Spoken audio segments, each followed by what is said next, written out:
नमस्कार, सुहासिनीज लाईफस्टाईलमध्ये तुमचे खूप खूप स्वागत आहे. मी बाजारात गेली होती आणि बाजारामध्ये मला अचानक एक छान असं काचेचं म्हणजे ज्या वस्तू असतात काचेच्या सगळ्या वस्तूंचं मोठं असं शॉप दिसलं. तर ते मी तुमच्यासोबत शेअर केलेलं आहे. मला भरीत बनवायचं होतं, पण हे भरीत मी नॉर्मली जसं इतर वेळेस बनवते ना, त्यापेक्षा जरा वेगळं बनवणार होती. मेथीची भाजी वापरून बनवणार होती. मागच्या वेळेस मी ज्यावेळेस भरीत दाखवलं होतं ना, त्यावेळेसही एका ताईंनी सांगितलं होतं, की मेथीच्या भाजी जर टाकली आपण भरीतमध्ये तर खूप छान टेस्ट येते. माझ्या सासूबाईही या पद्धतीचं बनवायच्या, तर मी आज या पद्धतीचं बनवून बघितलेलं, अतिशय चविष्ट झालेलं ते मी तुमच्यासोबत शेअर केलेलं आहे. हा जो हात आहे तो माझ्या आईचा आहे.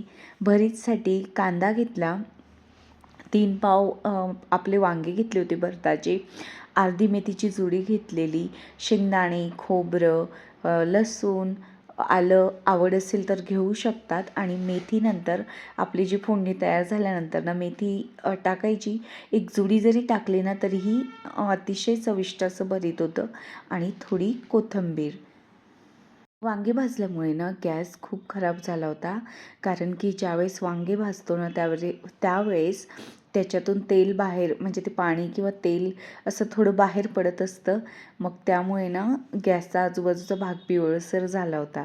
आणि सकाळची वेळ होती, टिफिन द्यायचे होते, म्हणून मग मी घाईमध्ये स्वच्छ न करता तसंच पटापट स्वयंपाक करून घेतला. आधी आम्ही ठरवलं की तिखट, आपलं लाल तिखटचं बनवायचं भरीत, पण नंतर विचार केला हिरवी मिरचीचंच बनवू. मग मी हिरव्या मिरच्या चिरून असं परत फोडणी देऊन घेतली. या फोडणीच्या भांड्याबद्दलही मला विचारलं होतं. हे राजेश कंपनीचं आहे, स्टीलचं, छान आहे, एकदम क्वालिटी चांगली आहे. तीन पाव वांगी घेतले होते, तर ते तिघंही वांगी मी भाजल्यानंतर ना साल काढून घेतलं आणि त्याचा जे मधला भाग होता तो एकजीव करण्यासाठी मी पावभाजीचं जे हे स्मॅशर असतं त्याचा उपयोग केलेला. छान असं झालेलं आहे भरीत. त्यानंतर मला लाल मिरचीचा ठेचा करायचा होता, तर त्यासाठी मी अर्धा पाव मिरच्या घेतलेल्या आणि त्या भाजून घेतलेल्या. अगदी खूप जास्त काळपट न भाजता मी थोड्याशा, म्हणजे 80% भाजून घेतलेल्या. त्यानंतर मी बाजूला कढी केलेली आणि शेंगदाणे म्हणजे 70% भाजलेले. थोडा लसूण अगदी नॉर्मली गरम तव्यावर टाकला आणि अशा पद्धतीने जाडसर मी मिक्सरमध्ये वाटून घेतलेलं. आणि 3 कांदे घेतले, थोडी कोथिंबीर घेतली आणि तेलामध्ये थोडं जिरं आणि कोथिंबीर ना आधीच आपण या तेलामध्ये मस्त असं कुरकुरीत करून घ्यायची. पण घाईमध्ये ना माझ्याकडून आधी कांदे टाकले गेले आणि मग नंतर कोथिंबीर मग मी बाजूला परत याच भांड्यामध्ये तेलामध्ये थोडीशी अशी कुरकुरीत करून घेतली. आणि कांदे आपल्याला कळलं की छान 50% तयार, म्हणजे फोडणीमध्ये तयार झालेले. त्यानंतर मी ठेचाचं जे हे मिश्रण होतं ना लाल मिरचीचं ते टाकून घेतलं. अतिशय चविष्ट असा ठेचा लागतो. बरेच जण या पद्धतीने करतही असतील, पण नक्कीच लाल मिरचीचा या पद्धतीने करून बघा. बाजारामध्ये आता लाल मिरच्या भरपूरच यायला लागलेल्या आहेत आणि याचा ठेचा अतिशय चविष्ट असा लागतो. तर कढी बनवलेली, सोबत वांग्याचं हे भरीत बनवलेलं आणि ठेचा बनवलेला. तेल आणि कांद्यामुळे आणि शेंगदाण्यामुळे जास्त तिखट लागत नाही. त्यानंतर आम्ही संध्याकाळी ह्या मला ना चप्पल घ्यायची होती घरात वापरण्यासाठी. तर तिथे बाजारात आम्ही गेलो, पण मला ह्या वस्तूंचं, म्हणजे सिरॅमिकच्या वस्तूंचं, काचेच्या वस्तूंचं शॉप दिसलं वरती बाजारात. तर मी मिस्टरांना आग्रह केला आणि चला असं सांगितलेलं. तर तेलाची किटलीही तिथे अगदी छान होती. म्हणजे सगळीच तिथली भांडी ना मस्तच होती. असं नुसता फेरफटका जरी अशा दुकानांमध्ये मारला ना तरी मला खूप असं फ्रेश झाल्यासारखं होतं. म्हणजे भले काही नाही घेतलं तरी, पण असं मस्त ह्या वस्तू बघून ना छान आनंद होतो आणि असा मन असं खूप फ्रेश होतं. स्टीलच्या बॉटलही होत्या, चांगल्या क्वालिटीच्या होत्या तिथे.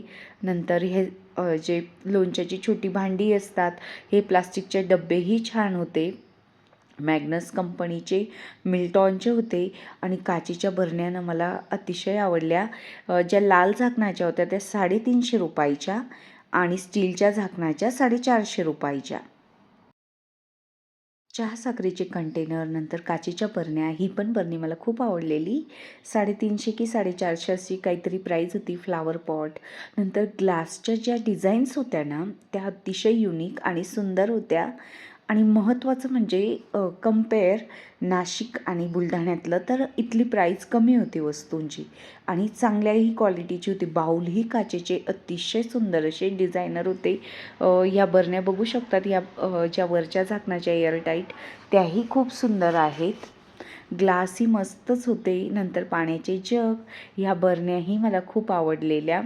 नंतर आपल्या काही ही लोणच्याची आणि बडीशोप चटणी वगैरेसाठी भरतो ना ती भांडीही खूप छान होती. ग्लासही अतिशय मस्तच होती. 350 रुपयामध्ये 6 ग्लास ना जे वरचे आहेत, युनिक कलेक्शन होतं हे वरचे, तर ते अतिशय छान होते. म्हणजे किमतीच्या मानाने ना अतिशय छान असे ग्लास होते. हे बाऊलही मला ते खूप आवडले. मी पुढच्या वेळेस जाईल ना जवळून दाखवेल.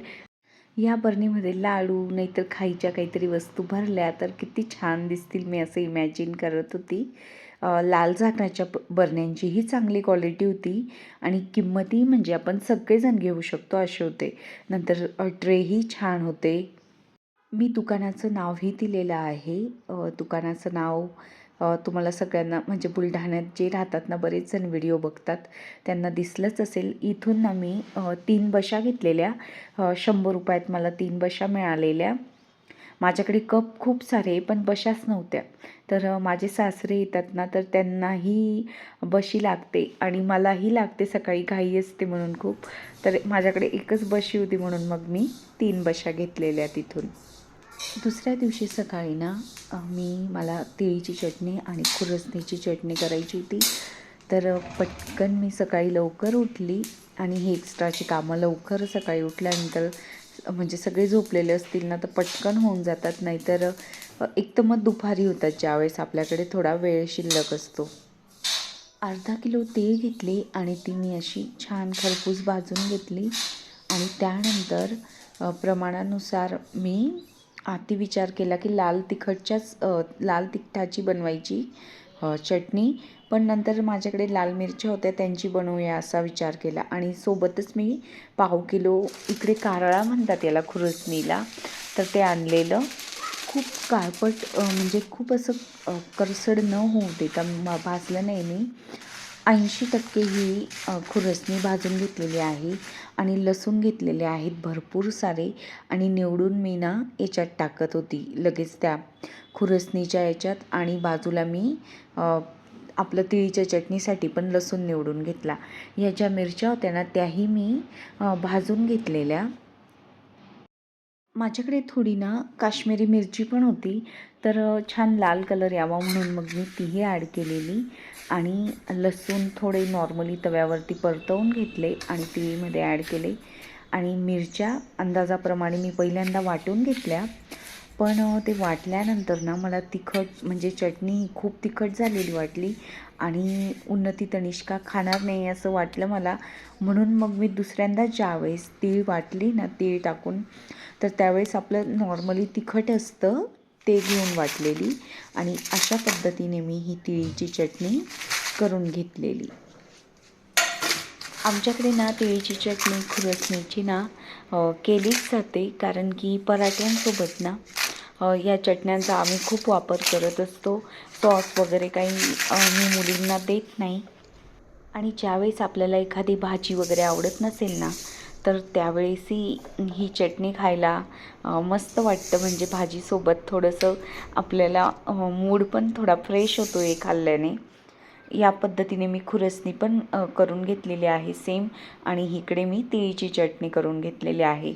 1 महिन्यासाठी आता मला प्रॉब्लेम नाही. म्हणजे मुलींनाही मी शाळेमध्ये चटणीच देते सोबत पराठ्यासोबत. आजचा व्हिडिओ तुम्हाला कसा वाटला ते मला कमेंट्सद्वारे नक्की सांगा. तुमच्या कमेंट्सची मी आतुरतेने वाट बघत असते. नंतर मी नाश्त्यासाठी ढोकळा आणि पोहे बनवण्याचं ठरवलं होतं आणि ते सगळं ही कामं करताना नंतर माझ्याकडून शूटिंग झालंच नाही. मग आजचा व्हिडिओ मी इथेच थांबवते. भेटूया परत आपण अशा व्हिडिओसोबत.